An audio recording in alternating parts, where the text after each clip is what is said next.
नमस्कार साथियों, स्वागत है आप सभी का आपके अपनी YouTube channel wifi super study पर। तो आज हम लोग प्रीवियस ईयर के कुछ इम्पॉर्टेंट एडियम्स फ्रेजेस करने वाले हैं। तो काफ़ी इम्पॉर्टेंट एडियम फ्रेजेस हैं, तो इनको सही से आप लोग पढ़ करके जाइएगा एग्ज़ाम देने। तो चलिए स्टार्ट करते हैं एक मोटिवेशनल कोट के साथ अपनी क्लास को। देखिए आज का मोटिवेशनल कोट है, मेहनत इतनी खामोशी से करो कि कामयाबी शोर मचा दे। जी हाँ साथियों, मेहनत करते रहिए, अपने लक्ष्य को तब तक उजागर मत कीजिए जब तक कि आप उसमें कामयाब नहीं हो जाते हैं। तो देखिए सूर्य का भी एक सरल सा नियम है। तो आप सभी लोग जानते हैं कि जब सूरज निकलता है तो उसकी चमक सब लोग देख लेते हैं। तो इसी तरीके से अपने आप को भी ढक कर रखिए, जब आप कुछ सफल हो जाएंगे तो आपकी चमक भी सभी लोग देख लेंगे। तो चलिए आज की मोटिवेशनल कोट के साथ क्लास स्टार्ट करते हैं। पहला क्वेश्चन आप सभी की स्क्रीन पर, आंसर देने की कोशिश करें। इन्स एंड आउट्स का आपको मतलब बताना है, एडियम्स फ्रेजेस हैं। तो चलिए क्या मतलब हो सकता है इसका। Entry and exit points, full details, tactical moves, या फिर complexity of character. Complexity of character आप लोगों को ये बताना है। तो चलिए कोशिश करिए सभी लोग। कॉम्प्लेक्सिटी ऑफ कैरेक्टर, तो चलिए कोशिश करिए सभी लोग। चलिए आपका टाइम ऑफ हुआ। देखिए ins and outs, ins and outs का मतलब क्या होता है। इन्स एंड आउट्स का मतलब होता है फुल डिटेल्स। देखिए इस वर्ड को आप याद कैसे कर सकते हैं। आप सभी लोगों ने मैच देखा हो, मैच में एक रिव्यू सिस्टम होता है। तो उसमें क्या होता है, जब कोई रन आउट होता है तो क्या करते हैं अंपायर, उसको कभी इन्स करते हैं, कभी आउट्स करते हैं, कभी इन्स करते हैं, आउट्स करते हैं, मतलब उसकी फुल डिटेल्स लेते हैं। तो इस तरीके से आप इसको रिलेट करके याद कर सकते हैं और ये आप कभी नहीं भूलेंगे। आपके दिमाग में तुरंत ये इमेज बन के आएगी कि कैसे आपने याद किया है इन्स एंड आउट्स। तो मतलब जो अंपायर होते हैं वो क्या करते हैं, पहले उसे इन्स, फिर आउट्स, फिर इन्स, फिर आउट्स, तो इस तरीके फुल डिटेल्स उसका चेक करते हैं। तो आप इस तरीके से इसको याद कर सकते हैं। तो चलिए नेक्स्ट क्वेश्चन पर चलते हैं। देखिए अगला क्वेश्चन आप सभी स्क्रीन पर, ए वाइट एलिफेंट। जी हाँ साथियों, ए वाइट एलिफेंट का मतलब क्या होता है ये आप लोगों को बताना है। तो क्या होता है, a rare species of elephants, या फिर एन एक्सपेंसिव गिफ्ट, या फिर a costly but useless positions, या फिर ए वर्थलेस थिंग। तो इनमें आपका क्या आंसर सही होगा, आप लोग कोशिश करें। चलिए साथियों आपका टाइम ऑफ हुआ। देखिए इसका आंसर क्या होगा, इसका आंसर होगा ए कॉस्टली बट यूजलेस पोजीशंस। तो देखिए आप सभी लोग अभी क्या हैं, अभी आप सब लोग क्या हैं, एक स्टूडेंट हैं। तो अगर आप स्टूडेंट हैं और आप ऊपर से क्या कर रहे हैं कि एक वाइट एलिफेंट को अपने पास बांध ले रहे हैं, तो इससे क्या होगा, वो आपके लिए यूजलेस होगा और कॉस्टली होगा, क्योंकि उसका खाना ये सब आप थोड़ी ना बियर कर पाएंगे। तो ये देखिए यहाँ पर आंसर क्या हो जाएगा, एक कॉस्टली बट यूजलेस पोजिशन। इस तरीके से आप इसको रिलेट करके याद कर सकते हैं। जी हाँ साथियों, चलिए नेक्स्ट वर्ड की तरफ, नेक्स्ट क्वेश्चन की तरफ चलते हैं। देखिए फिट्स एंड स्टार्ट, अगला जो एडियम्स फ्रेजेस वो क्या है, फिट्स एंड स्टार्ट्स। जी हाँ साथियों, इसका आंसर बताना आप सभी लोगों को क्या होगा, स्लोली, नॉट रेगुलरली, या फिर कंटिन्यूसली, या फिर क्विकली। तो कोशिश करें सभी लोग आंसर करने की।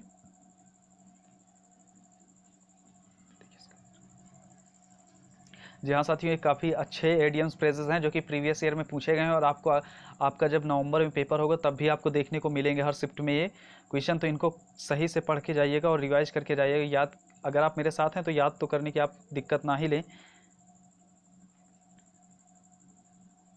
चलिए आपका टाइम ऑफ हुआ। देखिए फिट्स एंड स्टार्ट्स का मतलब क्या होता है, नॉट रेगुलरली, जो रेगुलर ना हो उसके लिए हम क्या यूज करते हैं, फिट्स एंड स्टार्ट। तो देखिए इसे याद कैसे कर सकते हैं। फिट्स का मतलब क्या होता है, किसी जगह स्थिर हो जाना, फिट हो जाना एकदम से। स्टार्ट्स का मतलब होता है चल देना, शुरू हो जाना। तो देखिए कभी चलती है कभी रुक जाती है, तो इसका मतलब क्या हुआ, नॉट रेगुलरली, मतलब पूरी तरह से रेगुलर नहीं है। तो इस तरीके से आप इसको याद कर सकते हैं। चलिए नेक्स्ट क्वेश्चन की तरफ चलते हैं।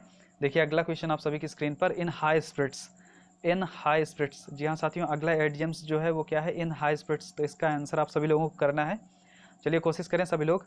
क्या होगा, full of hope and enthusiasm होगा, या फिर अंडर टर्मेंडस स्ट्रेस होगा, या फिर under the influence of liquor, या फिर मेंटली डिरेंज्ड होगा। क्या होगा आप सभी लोग बता सकते हैं, आंसर करने की कोशिश करें सभी लोग, इसका क्या आंसर होगा। चलिए आपका टाइम ऑफ। देखिए इन हाई स्पिरिट्स का मतलब होता है full of hope and enthusiasm. तो ए नंबर आपका आंसर हो जाएगा, इन हाई स्पिरिट्स। इसको आप याद कर सकते हैं, किसी के जो सोल है, स्पिरिट्स मतलब सोल, आप ऐसा याद करिए कि किसी का जो सोल है वो एकदम हाई कब होगा, जब वो फुल किससे होगा, आशा से भरा हुआ होगा, इंथुजियाज्म हो मतलब एनर्जेटिक तरीके से होगा, तो वो क्या होगा, इन हाई स्पिरिट होगा, full of hope and enthusiasm. तो इस तरीके से आप इसको रिलेट करके याद कर सकते हैं। चलिए नेक्स्ट एडियम्स की तरफ चलते हैं। देखिए अगला एडियम्स आप सभी की स्क्रीन पर, to blow one's own trumpet, खुद की बांसुड़ी बजाना। तो चलिए इसका मैंने हिंदी में बता दिया, तो आप लोग आसानी से आंसर कर सकते हैं। तो कोशिश करें, क्या आंसर होगा इसका। चलिए कोशिश करिए सभी लोग, आंसर क्या होगा इसका, to blow one's own trumpet. काफ़ी अच्छे क्वेश्चन है ये, प्रीवियस ईयर के मेमोरी बेस्ड भी क्वेश्चन है इसमें।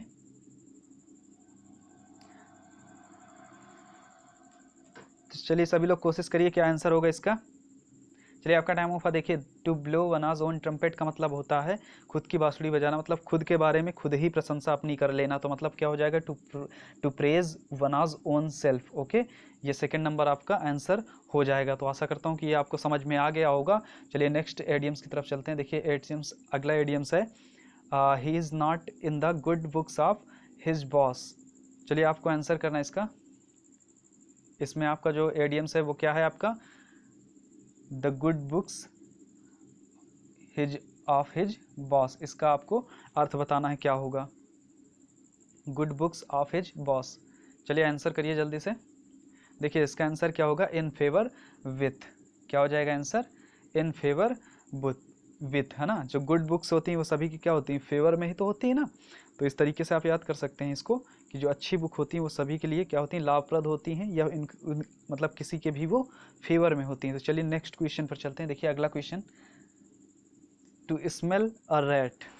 इसका आप सभी लोगों को अर्थ बताना है क्या होगा, टू स्मेल अ रैट। चलिए आपका टाइम आपका देखिए, आपको आंसर 1 2 3 4 में ही कर देना है। तो देखिए आंसर क्या होगा आपका, टू सस्पेक्ट अ ट्रिक। क्या हो जाएगा, किसी ट्रिक के बारे में एकदम से किसी को भनक लग जाना, स्मेल अ रैट।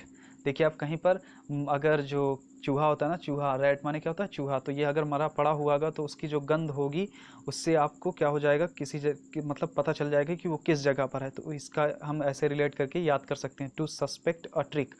मतलब किसी को धोखा देने के लिए जो जाल बिछाया जाता है तो उस जाल का पता चल जाना, इसी को क्या कहते हैं हम लोग, टू स्मेल अ रैट। चलिए नेक्स्ट क्वेश्चन। देखिए अगला क्वेश्चन है अ डार्क हॉर्स। काफ़ी अच्छा और काफ़ी बार रिपीट हुआ ये एडियम से, काफ़ी अच्छा है। अ डार्क हॉर्स, इसका मतलब बताना क्या होगा, एन अनफोर्सीन कंपेटिटर, या फिर अ ब्लैक हॉर्स, या फिर अ नाइटमेयर, या फिर क्या होगा, एन अननोन पर्सन। तो कोशिश करिए सभी लोग, इसका आंसर क्या होगा।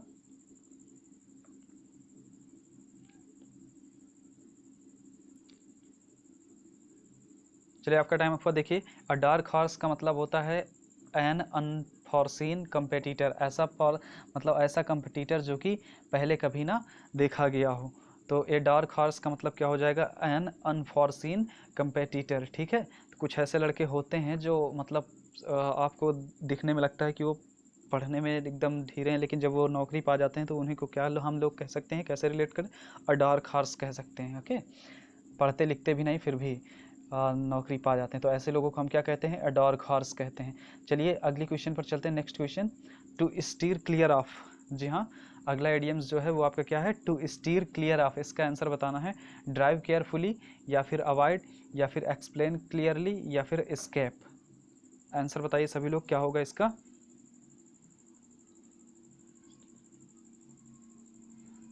चलिए इसका आंसर मैं आप लोगों को बताता हूँ। देखिए इसका आंसर हो जाता है अवॉइड करना। ठीक है, मतलब क्लियर ऑफ। देखिए क्लियर का मतलब क्या होता है, साफ़ कर देना किसी चीज़ को एकदम क्लियरली, है ना।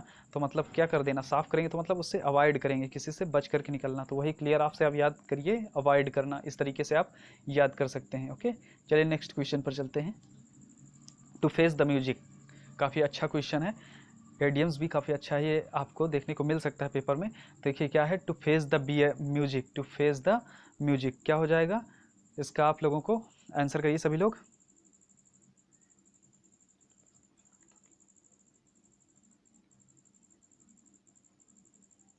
चलिए आपका टाइम ऑफर देखिए, टू बी ग्रीटेड रूडली, या फिर to be offered warm hospitality, या फिर to enjoy a music programme. देखिए प्रोग्राम के यहाँ पर स्पेलिंग आप लोग याद कर लीजिए, काफ़ी पूछी जाती है, PROGRAMME। या फिर क्या होगा, टू बियर द कंसिक्वेंस। तो यहाँ पर आपका आंसर क्या हो जाएगा, टू बियर द कंसिक्वेंस, मतलब क्रिटिसाइज को सहन करना, बियर करना, ये हो जाएगा। ठीक है, तो आप लोग फेस द म्यूजिक का अर्थ ये ना लगा बैठिएगा कि to enjoy a music programme. Okay, ये गलत हो जाएगा आपका। यहाँ पर क्या होता है, टू बियर द कंसिक्वेंस, या to bear the criticism. Okay, चलिए नेक्स्ट क्वेश्चन पर चलते हैं। देखिए अगला, to at snail pace. At snail's pace, ये आप लोगों को बताना इसका मतलब क्या होगा। देखिए स्नेल का मतलब घेंगा होता है, पेस का मतलब गति, तो उसकी जो गति होती है कैसी, घेंगे को तो आपने देखा ही होगा, तो उसकी जो गति होती है वो कैसी होती है, वेरी स्लोली होती है। ओके, तो इस तरीके से आप इसका आंसर कर सकते हैं। एट स्नेल पेस, देखिए कहीं ना कहीं से ये वर्ड निकल के आते हैं, तो देखिए स्नेल पेस, स्नेल क्या होता है, घेंगा, घेंगा कैसे चलता है, एकदम धीरे धीरे चलता है ना, तो very slowly. To walk like snail, ये तो हो ही नहीं सकता। देखिए to lack interest in work, ये भी नहीं हो सकता। इन मेथोडिकल मैनर, ये भी नहीं हो सकता। ओके, चलिए नेक्स्ट क्वेश्चन पर चलते हैं। आशा करता हूँ कि समझ में आ गया होगा। देखिए my close friend got the sack from his first job recently, तो यहाँ पर आपको क्या बताना है, गॉट द सैक फ्रॉम, इतने का आपको, ये आपका एडियम्स है, इसी का अर्थ बताना है। गॉट द सैक फ्रॉम, इसका मतलब क्या होता है। देखिए गॉट द सैक फ्रॉम का मतलब होता है टू डिसमिस्ड फ्रॉम, क्या मतलब होता है, टू डिसमिस्ड फ्रॉम। ओके, तो इसको आप याद कैसे कर सकते हैं, सैक मतलब हैंड शेक, मतलब हाथ मिलाना, मतलब कहीं पर कोई एक इसका फ्रेंड है, वो काम कर रहा था, तो जब वो निकला तो क्या हुआ, जब उसे काम से निकाल दिया तो उसने क्या किया, उससे हाथ मिलाया, तो क्या किया गया, टू डिसमिस्ड फ्रॉम कर दिया गया वहाँ से। ओके, चलिए नेक्स्ट क्वेश्चन पर चलते हैं। देखिए अगला क्वेश्चन आप सभी की स्क्रीन पर, to get one's own back, to get one's own back, answer करने की कोशिश करें, इसका आंसर क्या होगा, तो इसका आंसर हो जाएगा टू गेट वनाज रिवेंज, क्या हो जाएगा, टू गेट वंस रिवेंज, क्या हो जाएगा, टू गेट वंस रिवेंज, मतलब बदला ले लेना। ओन्स बैक, किसी के बैक, इसको याद कैसे कर सकते हैं, मतलब जैसे किसी ने आपके ऊपर हमला किया तो उसके तुरंत पीछे ही आपने उसके ऊपर हमला कर दिया, तो ये आपका क्या हो जाएगा, to get one's own back. Okay, तो इसका क्या अर्थ निकल के आएगा, to get one's revenge. Okay, चलिए नेक्स्ट क्वेश्चन पर चलते हैं। देखिए अगला क्वेश्चन आप सभी की स्क्रीन पर है, इसमें आपको पोर्स एंड कॉन्स एडियम्स है, जिसका अर्थ बताना है, क्या है, pros and cons, pros and cons, इसका आपको एडियम्स बताना है।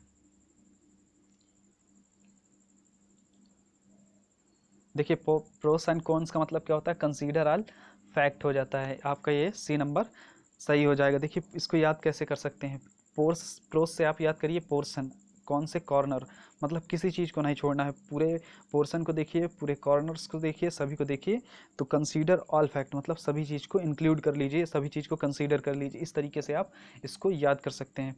प्रोस से क्या हो जाएगा, पोर्शन, कौन से क्या, कॉर्नर्स, मतलब सभी, पूरे पोर्शन और पूरे कॉर्नर्स को इंक्लूड कर लो, मतलब कंसीडर ऑल फैक्ट, इस तरीके से आप इसको आसानी से याद कर सकते हैं। चलिए नेक्स्ट क्वेश्चन पर चलते हैं।